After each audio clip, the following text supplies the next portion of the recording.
Olá pessoal, tudo bem com vocês? Aqui o professor Tácito. Atenção para mais uma aula de Sociologia. Bem, na aula de hoje vamos tratar a respeito de dois conceitos muito importantes para a ciência política, os conceitos de Estado e de governo, que são noções também muito importantes para a sociologia. Então, a princípio, falemos de Estado. É chamado de Estado um conjunto político consistente e duradouro que abrange alguns elementos específicos, pelo menos 4 elementos específicos: o governo, o território, o povo e a nação. O governo diz respeito à instância político-administrativa, o território diz respeito à circunscrição geográfica, o povo ao conjunto de pessoas para as quais o Estado se destina, se dirige, e a nação é constituída por pessoas que se sentem pertencentes a uma cultura, a uma tradição histórica específica daquele país.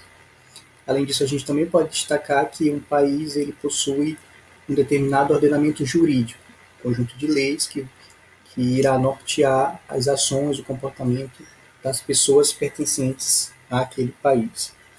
A seguir, então, vamos observar alguns desses conceitos.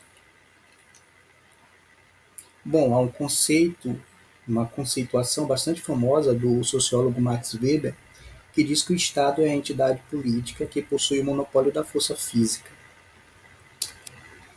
Em linhas gerais, isso quer dizer que cabe apenas e tão somente ao Estado a coerção física em relação aos cidadãos através de seus aparatos legais, aparatos policiais e de punição para que se cumpra a lei e a ordem em uma determinada sociedade.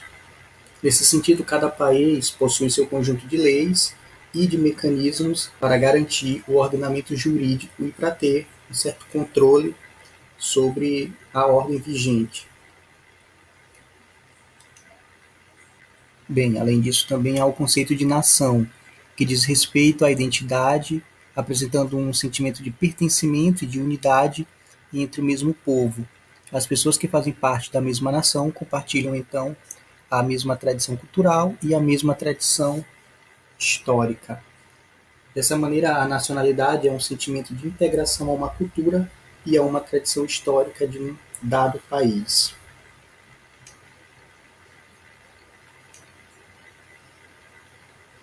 Governo, por sua vez, refere-se à instância transitória. Normalmente muda-se o governo por meio de eleições, com intervalo de anos definidos por lei.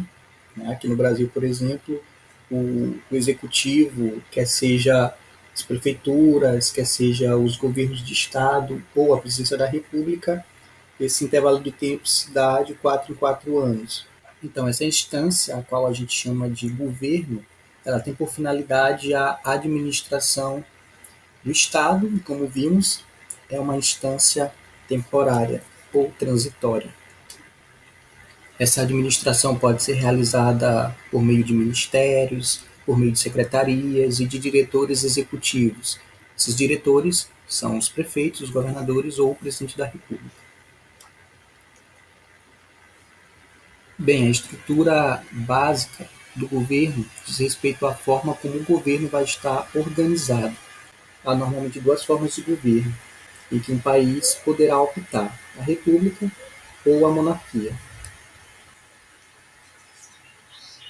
A república é a forma de governo no qual o chefe de governo é escolhido pelo povo para conduzir temporariamente os interesses públicos. A palavra república, ela deriva do latim e significa exatamente coisa pública, coisa que pertence a todas as pessoas da esfera política, da esfera pública. Ali na república há a monarquia. A monarquia se configura pela existência de um chefe de Estado, um monarca, que pode exercer uma função simbólica do Estado ou exercer poderes absolutos.